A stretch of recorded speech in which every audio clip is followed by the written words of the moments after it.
వుడ్‌ల్యాండ్స్‌లో జరిగినటువంటి సంఘటనలో ఒకరు ఆత్మహత్య చేసుకోగా మరొకరు హత్యకు గావించబడ్డారు. అందులో రుక్సానాకు సంబంధించినటువంటి బంధువులంతా కూడా మార్చరీ దగ్గరికొచ్చారు. అసలు ఏం జరిగిందనేటువంటి అంశంతో మనతో మాట్లాడడానికి ఉన్నారు. చెప్పండి పెద్దయ్య, ఏం జరిగింది అసలు? ఎవరికి వద్దాం మాలనాయి తెలుగు మనకైతే తెలియదు. పొద్దున పని పోయినారు వీళ్ళు లేడీస్, మా వాళ్ళు, మా ఊరోళ్ళు, మా భార్య, మా బామర్దులు అంతా పని పోయినారు. పని పోయింటే ఇంటికి వస్తున్నారు వాళ్ళు. పని కాడ నుంచి పని చేయొచ్చు, సాయంత్రం వరకు చేయాలి కదా. పనికి వచ్చినారు. పని నుంచి ఎన్నికి వచ్చేసినారు ఇంటికి. ఎన్నికి వచ్చినారని నేను అడిగాను. అంటే నాకేం సమాధానం చెప్పలే. వాళ్ళు ఏడ్చుకుంటుంటే వచ్చినారు. ఇంకా ఆటో తీసుకున్నారు. ఆటో తీసుకుని ఇంకా పోతుంటివి. కర్రూకి వచ్చేసినాం అంతే. అది మీకు ఏమవుతారు? వదిలే అంటారు. మాది నవలుడి, నందిగుట్కూరు పక్కల పల్లెటూరు. అంటే మామూలుగా ఏం జరిగిందని మీకు సమాచారం వచ్చింది? మాకైతే సమస్య ఏం తెలియదు దాని గురించి.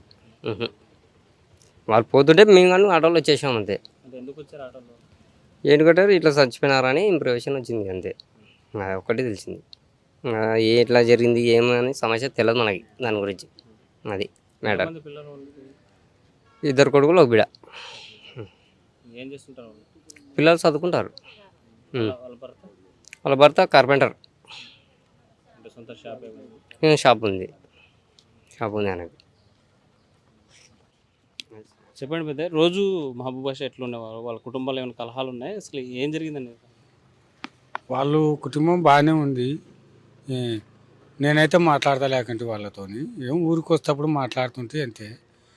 ఇవాళ ఏం పనికి పోదాం అనుకునే లోపల వేరే మంచి నా ఇంటి పక్కల వాళ్ళు ఉండి ఇట పని చనిపోయిందంట అని అంటారు. యాడ అంటే అది హాస్పిటల్ పేరు గౌరీ గోపాల్ హాస్పిటల్ కాడ హాస్పిటల్ అంటారు. మళ్ళీ 1 గంట ఉన్న తర్వాత గౌరీ హాస్పిటల్ కాదు, లాడ్జింగ్లో ఇట్లా జరిగిందట అని అంటారు.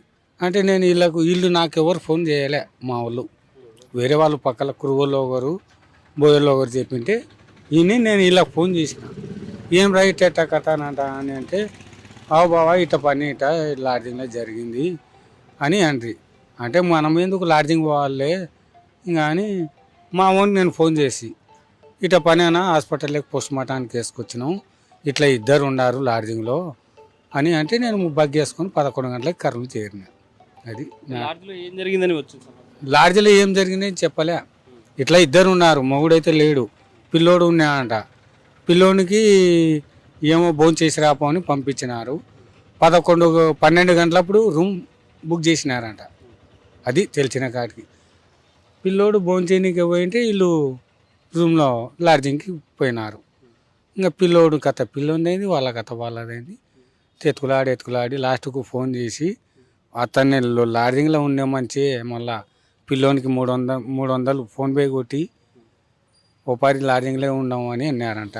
ఈ పిల్లోడు ఎత్తుకులాడి శాసిరికి వచ్చింది. మళ్ళీ నెక్స్ట్కు 2 గంటలప్పుడో 3 గంటలప్పుడో ఫోన్ చేసి హాస్పిటల్ పక్కనే లాడ్జింగు, ఆ లాడ్జింగ్లో ఉన్నాం మేము అన్నారంట. ఇంకా పిల్లోడు పోయి ఆడ లాడ్జింగ్లో చూస్తే డోర్ తెస్తలేదంట. లాస్ట్కి ఇదో కాదో అది మళ్ళీ ఎత్తుకులాడి రేతిరి 2 గంటలప్పుడు మళ్ళీ అదే లాడ్జింగ్ పోయి ఇంకా యాసిడ్కి వచ్చింది. పోయి డోర్ పక్కల అట్నే పనుకున్నాడు. ఏకున్న వాళ్ళు లాడ్జింగ్ వాళ్ళు కసగొట్టేతోళ్ళు వాళ్ళు వచ్చి ఏమి పిల్లోడు ఈడ పనుకున్నాడంటే ఏమో మా అమ్మ ఉంది ఈడ డోర్ తెరచుకున్నారు అని చెప్పినాడు. అప్పుడు గడపారలు సుత్తెలు తీసుకొని డోర్ వాళ్ళు దెంగితే ఇద్దరు బెడ్ విన్నే వన్నారంట, పై మీద బట్ట లేకుండా. అది మ్యాటర్. అంటే ఇంతకుముందు వీళ్ళ మధ్యన ఈ కుటుంబంలో ఘర్షణ ఉన్నట్లుగానే ఏమైనా తెలుసా? లేకపోతే ఈ విజయ్ ఎవరు అసలు? ఘర్షణ ఏం లేదు. మొగుడు కార్పెంటర్ పని చేస్తాడు, ఆమె ఏదో మిషన్ ఉంటే మిషన్ కుట్టుకుంటుంది, పిల్లలు చదువుతారు అంతే. ఘర్షణ అయితే ఇంతవరకు మాకు రాలే. అంటే వీళ్ళ ఇంటి పక్కనే వీళ్ళు ఉండేవాళ్ళ, విజయ్ వాళ్ళు అనేవాళ్ళు? ఎక్కడ ఉంటారు వీళ్ళు? ఇంటి పక్కనే ఉన్నారంట. ఇంటి పక్కనే 2 ఇంటి పక్కనే. ఇంకా అది ఎట్ట అలవాటు అయినారో ఏం కథనో తెలియదు. అది మరికొంతమందితో మాట్లాడదాము, అసలు ఏం జరిగిందని. ఏమన్నా రుక్సానా మీకు ఏమవుతారమ్మా? మా బంధువులు సార్. ఏం తెలియదు సార్, మా బాధలో మేము ఉండవు. ఏం చేస్తావు మీరు? ఏం చేసి ఏం చేస్తాం? ఒకటే తీవ్ర ఆవేదన అయితే వ్యక్తం చేస్తున్నారు. జరిగినటువంటి సంఘటన పట్ల బంధువులకంతా కూడా సమాచారం రావడంతో కర్నూలు మార్చరి వద్దకు చేరుకున్నటువంటి పరిస్థితి అయితే స్పష్టంగా కనిపిస్తుంది. అయితే వాళ్ళ మధ్య ఉన్నటువంటి సాన్నిహిత్యం ఏ ఒక్కరికి తెలియదు. ఈ సంఘటన జరిగిన తర్వాత మాత్రం బంధువులు తీవ్ర ఆవేదనలో ఉన్నారని మాత్రం చెప్పవచ్చు. వీడియో జర్నలిస్ట్ చంద్రశేఖర్తో హుస్సేన్, RTV కర్నూలు. మరిన్ని వీడియోస్ కోసం ఛానల్ ని సబ్స్క్రైబ్ చేయండి. లేటెస్ట్ అప్డేట్స్ కోసం వాట్సాప్ ఛానల్ ని ఫాలో చేయండి. అండ్ లింక్ డిస్క్రిప్షన్ లో ఉంది.